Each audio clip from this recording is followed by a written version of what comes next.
Latest టెక్నాలజీతో చిన్న injection తో నన్ను పూర్తి ఆరోగ్యవంతురాలను చేశారు. Elite spine and pain management centre, Manikonda, Dilsukh Nagar. ప్రజలు, ఓటర్ మహాశయులు ఈ మొదటి 6 మాసాల్లో పెట్టే అంచనా వేస్తారు.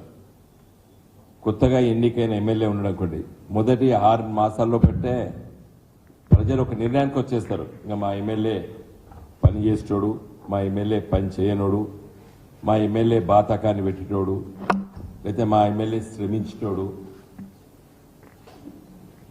అది మొదటి 6 మాసాల్లో బట్టి నిర్ణయం చేస్తారు. ప్రజాప్రతినిధి ఒక అంచనా వేయడం అనేది ప్రజలు మొదటి 6 మాసాల్లో బట్టి అంచనా వేస్తారు. మరి రేవంత్ రెడ్డి గారు ముఖ్యమంత్రి అయి ఇది 6వ మాసం, ఇంకో just fag end of 6th month. 6 మాసాల తర్వాత ఆయన చెప్పుకోదగ్గ ఇది నా ఫ్లాగ్షిప్ ప్రోగ్రామ్, నా ప్రభుత్వం చేసేటువంటి పథకాలు, లేదా నీ ప్రజలకు సేవ చేసేటువంటి ఇది అని చెప్పేది దురదృష్టవశాత్తు ఒకటి కూడా లేదు. పోనీ కొత్తగా ముఖ్యమంత్రి అయినరు అని చెప్పి కూడా ప్రజలు సమయం ఇస్తారు, తప్పులేదు. ఇక్కడ 6 మాసాలు నిండుతున్నటువంటి సందర్భంలో ఈరోజు ముఖ్యమంత్రి గారు కేబినెట్ సమావేశం ఏర్పాటు చేశారు. ఈ కేబినెట్ సమావేశంలో అయినా మంచి నిర్ణయాలు తీసుకోవాలని చెప్పి నేను వారికి తెలియజేయదలుచుకున్నాను. ఎందుకంటే ప్రజాస్వామ్య వ్యవస్థలో అధికారంలో ఉన్నటువంటి వ్యక్తులు కానీ, మంత్రులు కానివ్వండి, శాసనసభ్యులు కానివ్వండి, ముఖ్యమంత్రులు కానివ్వండి, ప్రధానమంత్రులు కానీ ప్రతిపక్ష మాటలు అది రుచించినా రుచించకపోయినా వినడం భావ్యం. నేను ఈరోజు రేవంత్ రెడ్డి గారిని మీరు ఈరోజు కేబినెట్లో తీసుకుపోయే ముందు నిర్ణయాలలో రైతు బంధు అనేటువంటి పథకం గురించి వెళ్ళి క్లుప్తంగా నేను చెప్పదలుచుకున్నాను. ఇది భారతదేశంలో మొదటిసారి ఇలాంటి ఆలోచన చేసి ఈ పథకాన్ని రచించి ప్రజలకి రుచించే విధంగా ఆలోచన చేసి అమలు చేసింది కల్వకుంట్ల చంద్రశేఖరరావు గారి నాయకత్వాన ముఖ్యమంత్రిగా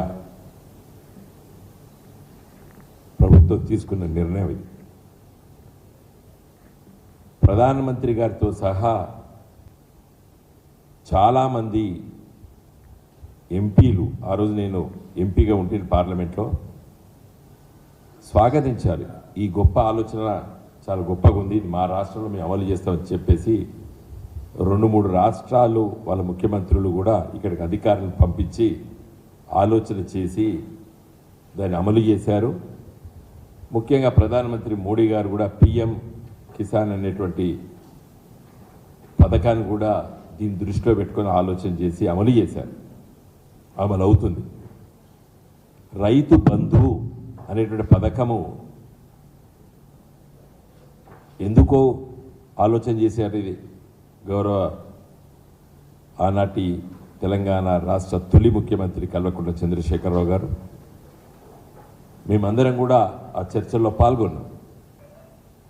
రైతుకి ఒక పెట్టుబడి ఇవ్వాలని, ఒక ఇన్వెస్ట్మెంట్స్ సబ్సిడీలు ఇస్తారు. 75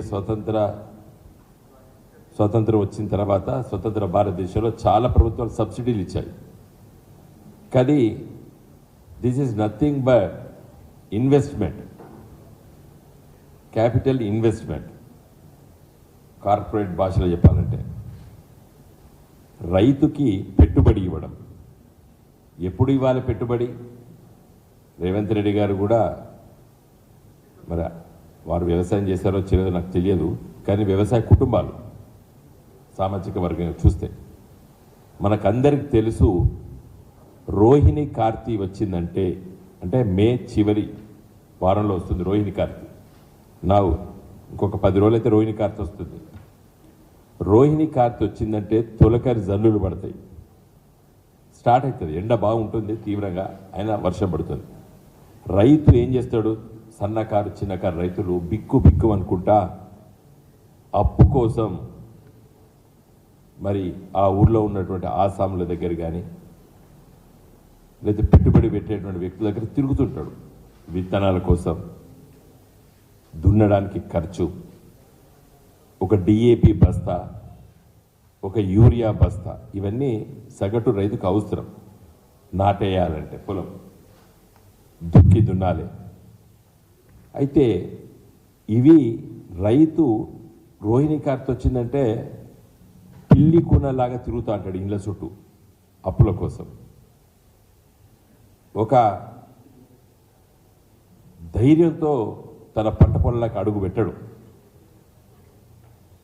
ధైర్యంతో నేను దున్నబోతున్నాను, మంచి వర్షాలు పడ్డాయి అని చెప్పి అడుగు పెట్టడు. ఎక్కడ ఏమవుతుందో అని తిరుగుతుంటాడు. ఆ విధంగా ఉండొద్దని చెప్పి ఆ ఎక్స్పెండిచర్ ఎంత అవుతుందో పర్ ఎకర్ అని చెప్పి ఆలోచన చేసి రచించిన పథకం రైతు బంధు పథకం.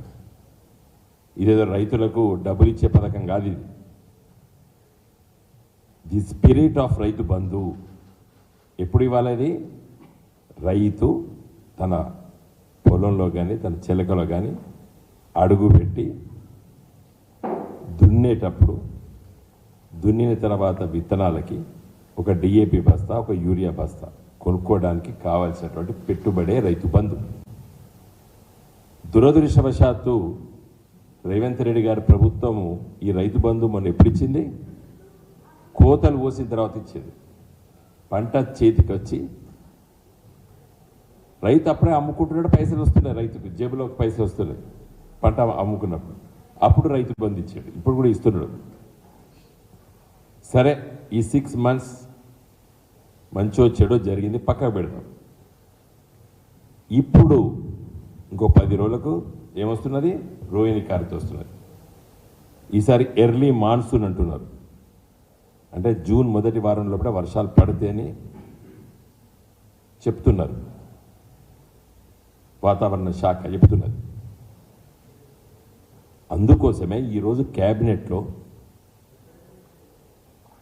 మా యొక్క సూచన ఏంటంటే, మీరు వెంటనే రైతులకి రైతు బంధు ఇవ్వండి. రైతు బంధు ఇస్తారా, రైతు భరోసా ఇస్తారా, అది కూడా నిర్ణయం చేయాలి. రైతు బంధుకు రైతు భరోసాకు తేడా ఉన్నది.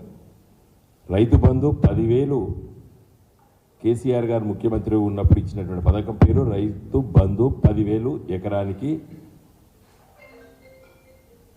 ఖరీఫ్కి 5,000, రబీకి 5,000, అంటే వర్షాకాలంకి 5,000, యాసంగికి 5,000 ఎకరానికి చెప్పి నాటి ప్రభుత్వం నిర్ణయం చేసింది.